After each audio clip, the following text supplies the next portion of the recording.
ভাবুন তো, বছরের পর বছর ধরে যে বকেয়া ডিএর জন্য অপেক্ষা করছেন, সেই টাকার হিসেব করতে এবার আর শুধু ফাইল ঘোরানো বা দপ্তরে দপ্তরে নথি খোঁজার বিষয় থাকছে না। এবার নির্দিষ্ট সংখ্যা, নির্দিষ্ট কর্মী এবং নির্দিষ্ট সময়সীমা সামনে চলে এসেছে। ৩রা সেপ্টেম্বর এই তারিখটাই এখন পশ্চিমবঙ্গের প্রায় ৬৫,০০০ সরকারি কর্মীর কাছে অত্যন্ত গুরুত্বপূর্ণ হয়ে উঠতে চলেছে। কারণ সুপ্রিম কোর্টের গঠিত মনিটরিং কমিটির তরফে যে নির্দেশ সামনে এসেছে, তাতে ই সার্ভিস বুক আপডেট হয়ে যাওয়া কর্মীদের ২০০৮ থেকে ২০১৫ সালের বকেয়া ডিএর প্রথম কিস্তি মেটানোর দিকে রাজ্যকে এগোতে বলা হয়েছে। অর্থাৎ এতদিন যে বিষয়টা ছিল মূলত আদালত, মামলা, হিসেব আর প্রশাসনিক প্রক্রিয়ার মধ্যে, সেটা এবার সরাসরি টাকার পেমেন্টের পর্যায়ে ঢুকে পড়েছে। আর এখানেই প্রশ্ন, ৩রা সেপ্টেম্বরের মধ্যে সত্যিই কি প্রায় ৬৫,০০০ কর্মীর অ্যাকাউন্টে বকেয়া ডিএর টাকা পৌঁছে যাবে, নাকি এর মধ্যেও থাকবে হিসেব, যাচাই আর প্রশাসনিক জটিলতা? আজকের এই পুরো বিষয়টাই একটু সহজ করে বুঝে নেওয়া যাক।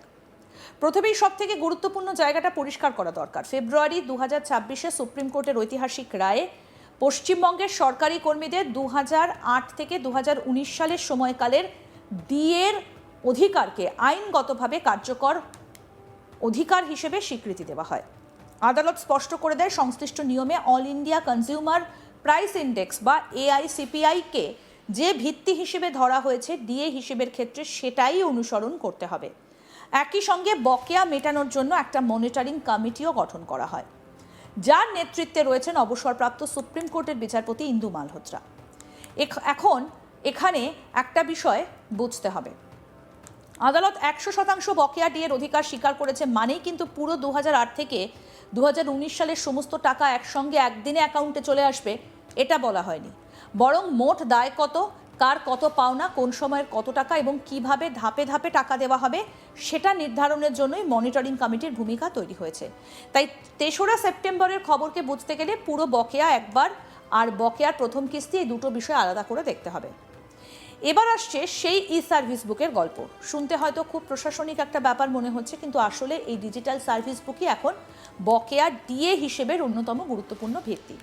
কারণ ২০০৮ থেকে ২০১৫ সালের পুরনো সময়ের অনেক কর্মীর বেতন, ইনক্রিমেন্ট, সার্ভিস সংক্রান্ত পরিবর্তন, পদোন্নতি কিংবা অন্যান্য প্রাসঙ্গিক তথ্য সব জায়গায় একইভাবে ডিজিটাল ফরম্যাটে ছিল না।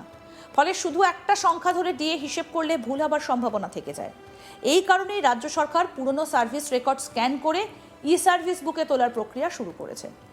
সরকারি নির্দেশেও বলা হয়েছিল, ই সার্ভিস বুক ডিএ এরিয়ার পেমেন্টের হিসেবের জন্য একটা গুরুত্বপূর্ণ ভিত্তি হিসেবে কাজ করবে। এখন রাজ্যের দেওয়া তথ্য অনুযায়ী ৬৫,৭৫৯ জনের ই সার্ভিস বুক স্ক্যান করে আপলোড করা হয়েছে। আর মোট ১,৩৩,৯৯১ জন কর্মীর ক্ষেত্রে সার্ভিস বুক আপডেট করার প্রক্রিয়া শুরু হয়েছে বলে জানানো হয়েছে। অর্থাৎ পুরো প্রক্রিয়াটা এখনও একসঙ্গে সব কর্মীর জন্য শেষ হয়নি। কিন্তু যাদের তথ্য ইতিমধ্যে আপডেট হয়েছে, তাদের ক্ষেত্রে আর একটা বড় প্রশ্ন সামনে আসছে। যদি হিসাব করা সম্ভব হয়, তাহলে টাকা দিতে আর কতটা সময় লাগবে? এই জায়গাতেই ৩রা সেপ্টেম্বরের ডেডলাইন অত্যন্ত গুরুত্বপূর্ণ। কারণ মনিটরিং কমিটি আপাতত সেই কর্মীদের মধ্যে যাদের ই সার্ভিস বুক আপডেট হয়ে গিয়েছে, তাদের ২০০৮ থেকে ২০১৫ সালের বকেয়া ডিএর প্রথম কিস্তি মেটানোর দিকে রাজ্যকে এগোতে বলেছে। অর্থাৎ প্রশাসনিক একটা বড় ফিল্টার তৈরি হয়ে গেল। যাদের পুরনো রেকর্ড পাওয়া গেছে, ডিজিটাল করা হয়েছে, যাচাইয়ের ভিত্তি তৈরি হয়েছে, তাদের দিয়েই শুরু হতে পারে পেমেন্টের পরবর্তী ধাপ। কি বলছেন স্বপন মণ্ডল, শুনব। সুপ্রিম কোর্টের নির্দেশে যে মালহোত্রা কমিটি তৈরি হয়েছিল বকেয়া ডিএ আমাদের পশ্চিমবঙ্গের রাজ্য সরকারি কর্মচারী এবং শিক্ষক, শিক্ষাকর্মী এবং গ্র্যান্টিনেড কর্মীদের যে বকেয়া ডিএ মেটানোর জন্য, সেই মালহোত্রা কমিটি এই কয়েকদিন আগেই নির্দেশ দিয়েছে যে আগামী ২৫ দিনের মধ্যেই সরকারি কর্মচারীদের যে বকেয়া ডিএ আছে সেই টাকা মিটিয়ে দিতে হবে। প্রায় ৬৫,০০০ সরকারি কর্মচারী এখনও তাদের বকেয়া টাকা পায়নি বলে সেটা বলেছে। এটা থেকে গেল একটা চ্যাপ্টার। আমরা জানি যে নির্বাচনের আগে থেকেই সরকারি কর্মচারী, যারা প্রত্যক্ষভাবে সরকারি কর্মচারী, তারা ইনস্টলমেন্টে টাকা পাচ্ছেন। অবসরপ্রাপ্তদের একটা বড় অংশই কিন্তু টাকা পেয়ে গেছেন। আমাদের দাবি যে গ্র্যান্টিনেটের মধ্যে যারা আছেন, যেসব কর্মীরা গ্র্যান্টিনেটের মধ্যে আছেন, তার মধ্যে অন্যতম হচ্ছে শিক্ষক, শিক্ষাকর্মী, শিক্ষিকা, অধ্যাপক, অধ্যাপিকা, তার সাথে সাথে পঞ্চায়েত, পুরসভা, বোর্ড, কর্পোরেশন, এই ধরনের যে কর্মীরা আছে, সেই কর্মীদের ব্যাপারে না রাজ্য সরকার কিছু কথা বলছেন, না মালহোত্রা কমিটি। আমরা বুঝতে পারছি না আমাদের রাজ্যের 75% কর্মী যারা মূলত গ্র্যান্টিনেটের মধ্যেই আছে, টোটাল কর্মীদের মধ্যে 75%, তা তাদের টাকা না দিয়ে তাহলে কোথায় কাদের টাকাটা দেওয়া হচ্ছে, এটা একটা বড় প্রশ্ন। আমরা সরকারের কাছে আবেদন করব দ্রুত গ্র্যান্টিনেট কর্মীদের টাকা মেটানোর ব্যবস্থা করা হোক এবং সেই নিয়ে একটা নির্দেশ জারি করা হোক সরকারের পক্ষ থেকে বা অর্থ দপ্তরের পক্ষ থেকে। এই টাকাটা যে মেটানো হচ্ছে তার একটা নির্দেশিকা জারি করা হোক, নাহলে গ্র্যান্টিনেট কর্মী শিক্ষাকর্মীদের মধ্যে যেমন বিভ্রান্তি বাড়ছে তেমন অসন্তোষও বাড়ছে। আর এখানেই একটা বড় পরিবর্তন লক্ষ্য করার মতো। এতদিন ডিএ মামলায় আলোচনায় সবচেয়ে বেশি উঠে আসতো আদালতের রায়, রাজ্যের আর্থিক পরিস্থিতি, কর্মী সংগঠনের আন্দোলন কিংবা শুনানির তারিখ। এখন আলোচনার কেন্দ্র ধীরে ধীরে বদলে যাচ্ছে। এখন প্রশ্ন হচ্ছে কার হিসেব তৈরি হয়েছে, কার সার্ভিস বুক আপলোড হয়েছে, কার কত পাওনা এবং সেই পাওনা কবে ছাড়বে, অর্থাৎ মামলা থেকে বাস্তবায়নের দিকে এগোচ্ছে পুরো প্রক্রিয়াটা। এই বিষয়ে আমাদের প্রতিনিধি কি প্রতিবেদন তুলে ধরেছেন আসুন দেখাই। 2026-এর বিধানসভা নির্বাচনের আগে আমরা দেখেছিলাম যে বিজেপি যে ইশতেহার প্রকাশ করেছিল সেখানে তাদের প্রতিশ্রুতিও ছিল যে বকেয়া যে ডিএ সেটা তারা দেবে।